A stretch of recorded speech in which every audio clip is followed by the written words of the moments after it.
কালকের ওরা ঘর ভাঙতে এসেছিল। কারা কারা? মাধব, হচ্ছে গিয়ে মিঠু, হচ্ছে গিয়ে আমাদের কার্তিক, আর হচ্ছে গিয়ে দেবু, এরা চারজনের আরও সব লোক এসেছিল অনেক। রাত কটার দিকে এসেছিল? রাত 11টার দিকে এসেছিল। রাত 11টার দিকে এসে এসে এইসব, তুমি তখন কোথায় ছিলে? আমি তখন এনার দাঁড়িয়ে ছিল। মাধব তো আমার শুধু মারতে আসতেছে। আচ্ছা, মাধব তোমার মারতে আসতেছে? হ্যাঁ। কি বলছে?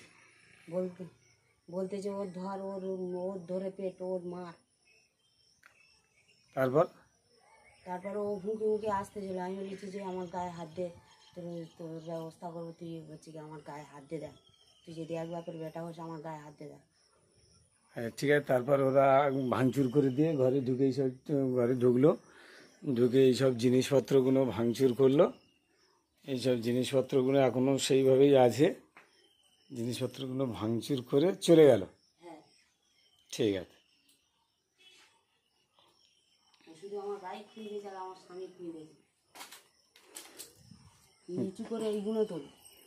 যে এইসব বিয়ার খেয়ে এইসব কাঁচের বোতল ফোতল ভেঙে এইভাবে ফাঁকা এইসব ভেঙেই চলে গেছে, তাই তো? ওই বাঁশ ফেলে থুয়ে গেছে। ওই বাঁশ ফেলে থেকে গেছে। আচ্ছা, আর কি বলে গেছে?